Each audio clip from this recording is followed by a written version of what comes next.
murtii galmee baramee daddachaa kan dhiyaate hojjettuun iyyannaa ishee guyyaa gaafa 20/2016 barreessitee dhiyeessitee kan hojjettuu hospitaala Bobeessaa kanan ta'e himannaa koreen naamusaa badii naamusaa raawwate jechuun qaama bakka bu'aatiin himannaa kennameetiin na himate irratti anis deebii kennatee mormii deebisee koreen naamusaa ragaadhaan jechuun namoota dhimma raawwate jedhamanii itti himatame kan hin beekne waliin wal qindeessanii ragaa sobaan irratti ba'anii yoo ta'u namoonni isaan ragaadha jedhanii dhiyeeffatanii kunneen yommuu jecha ragummaa isaanii kennan barreeffaman kun barreeffama ishee nutti hin fakkaatu jechuun kan ragan malee ijaan argine jirra jedhanii kan hin ragne ta'uu himataa qubee aabii jalatti kan ittiin himatame kanaan kan mirkanaa'e ta'uun otoo jiru ragaa kan hin jirre ragoonni ragaa kan hin jirre yommuu ta'u namoonni kunneen jibba addaa kan narraa qabanii fi gocha kiyya malee nama dhibee onnee qabu qoricha jiru hin jiru jettee ogeessa faarmaasii kan biraa Mikaa'el Qaasimii fi Nugusee Alamuu kan jedhamaniin kan kennameef abbaan dhimmaa gaggeeffame jechuun dhibee onnee nama qabu Abbaas Ismaa'il kan jedhamu akka isaaf kennu akka nabiraa fudhannee fi kan nan gaafanne ta'uu dhimma kana irratti illee obbo Mikaa'el Idris barreeffamaan spoke out ta'ee barreeffaman jedhee natti fakkaata kan jedhu Nugusee Alamuu immoo ani hin beeku jechuudhaan kan ragan koreen na himatee kun ragaa tokkoffaa lammaffaa fi sadaffaan mirkaneessanii ragaan lammaffaa shanaffaan hin beeknu kan jedhan jechuun ragaan lammaffaa akka jecha nama kenneetti yommuu qaban ragaan kiyya akkuma ijoo mormii kiyyaatiin gocha itti himatame raawwachuu dhabu kiyya kan naaf ragan ta'e jedhanii jibba kiyyaa fi gocha kiyya malee namiidhuuf ofii isaaniitiif sobaan wal ijaaranii gocha kiyya malee na himatanii ragaa sobaatiin mindaa ji'a lama akka narraa muramu murteessaniiru. haa ta'u malee mindaan ji'a lama koree naamusaan akka narraa cituu natti murteessanii manaajimentiin fooyyessuun mindaan ji'a 3 akka narraa cituu natti murteessaniiru.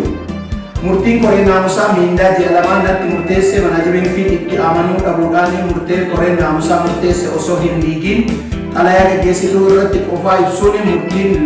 bifa lama natti murtaa'ee murtii dhiibbaa qabu waan ta'eef murtiin dhiibbaa fi sobaan irratti murtaa'e kun akkanarraa ka'u jechuun seerummaa gaafatteen galmeensaa qabee jira.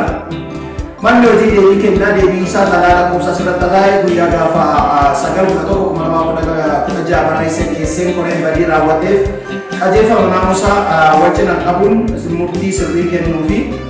karaa hawaasaa giddu galeessa godhateen tajaajila si'ataa fi bu'aa qabeessa ta'e kan karaa guutuu ta'een uummata biraan akka gahamu gochuudhaaf malee fedhii garee fi dhuunfaa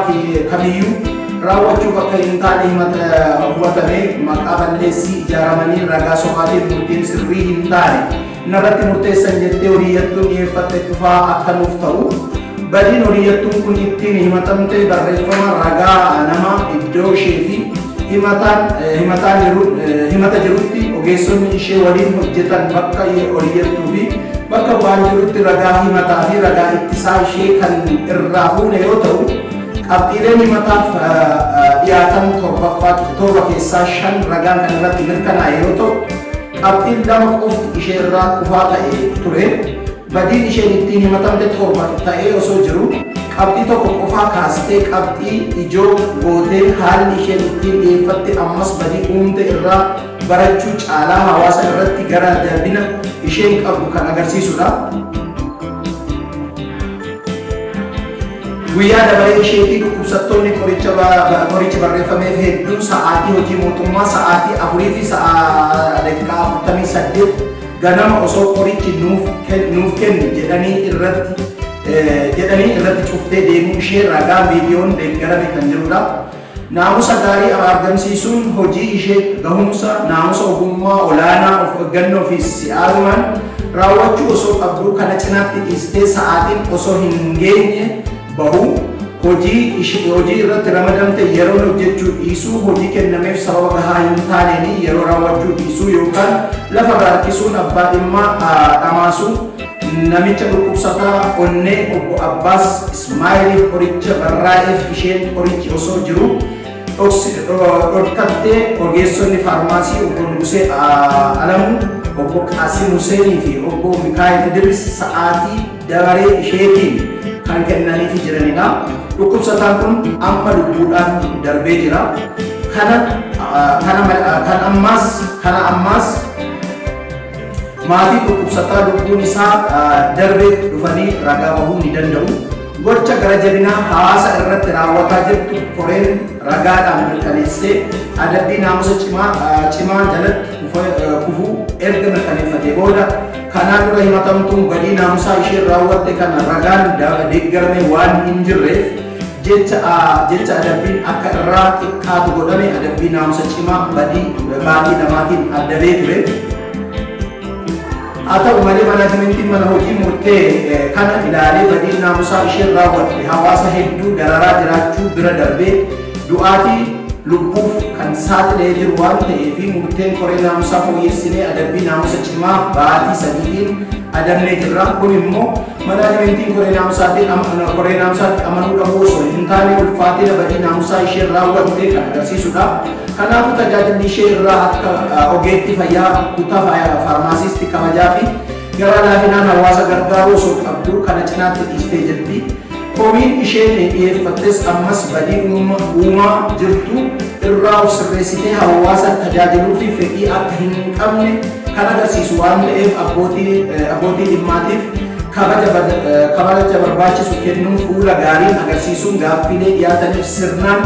dhaggeeffachuun furmaata barbaachisu istaandardii manni hojii kenniinsa tajaajilaaf taa'e keessa deebii kennuun itti quufinsa isaanii mirkaneessuu dhabuu ishee nuuf hubatame.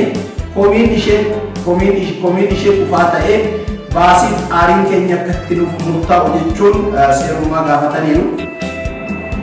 Oliyyattuun dhaddachaan gaafatamtee ani deebii dhiyeeffachuu hin barbaadu falmiin afaanii naaf dhaga'amu jechuun waan gaafatteef falmiin afaanii dhaga'amee galmee murtii bulee. Manni murtii kun galmee keessa qoratee yommuu ilaalu ijoo dubbii hiikoo seeraa barbaadu oliyyattuun badii maalii raawwattee adabbii naamusa cimaa miidhaa baatii 3 akka adabamtu ta'e kan jedhu fudhachuudhaan yeroo xiinxaluu qabu yaa'ii koree naamusaa keessaa jecha ragoodee akka xiinxalletti oliyyattuun dhukkubsataa onnee kan ta'e obbo Abbaas Ismaa'eel kan nama jedhamuuf qoricha hin jirre tokko qofa ta'ee osoo jiru hin jiru jechuun dhukkubsataa kana ariitee inni kutaa irra naanna'u ogeessonni fayyaa faarmaasii kan biroon obbo Mikaayil Qaasimii fi obbo Nugusee Alamuu kennanii fi gaggeessuu isaanii ragaan tokkoffaa lammaffaa arfaffaan kan mirkaneessan yommuu ta'u ragaan lammaffaa shanaffaan hin beeknu jedhaniiru. Jecha ragootaa kana immoo oliyyattuunis amanuu ishee komii dhiyeeffatte keessaa hubachuun danda'amee jira. Oliyyattuun kun dhukkubsataa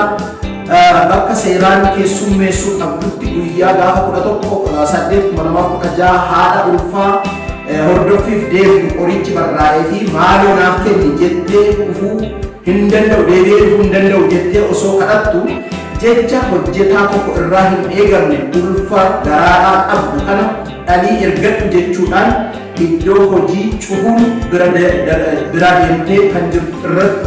ragaan matamaa dhiyeeffatte ragaa tokkoffaa sadaffaa arfaffaan komii hawaasaa arginee jirra jedhaniiru. Sagantaa ji'aa eebilaa bara 2016 kan hojjettoota faarmaasii hundaaf qixa sirriin bahe sirrii miti jechuun buqqistee kan jedhu himatamtuunis kan amantee fi ragaanis kan mirkaneessedha. Qoricha jiru hin jiru jechuudhaan dhukkubsataa deddeebisuu fi ari'uun dararaa jiraachuun kan ragaan himataa sadaffaan kan ragee fi irrattis mirkanaa'e ta'uun ragaa himataa dhiyaate irraa mirkaneessuun danda'amee jira. Dhimma amma harkaa qabu kana yommuu ilaallu oliyyattuun kun gahee hojii ishee kan ta'e dhimma lubbuu namoota baraaruu ta'uu dagachuudhaan abbootii dhimmaa deddeebistee qorichi barreeffamee fi kennuunis barbaachisaa ta'ee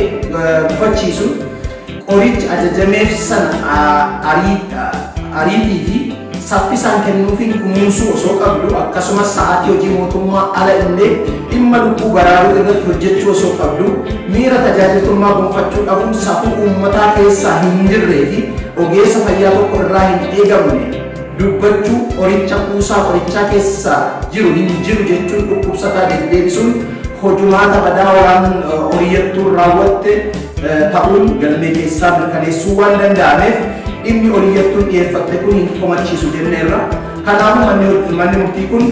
labsii hojjettoota mootummaa naannoo Oromiyaa lakkoofsa 2015 keewwata 81 keewwata 3 jalatti badii naamusaa horiyyattuu raawwatte irratti adabbii miindaa ji'a 3 manni hojii deebii kennaa horiyyattuu irratti fudhate sirriidha jennee sagalee tokkoon murteessineerra. Ajaja murtiin mana hojii jalaa cimeera. Galagalcha murtii garee lamaaniif haa kennamu. Mirga oliyyannoo eegamaadha. Galmee cufnee mana galmeettaa deemna.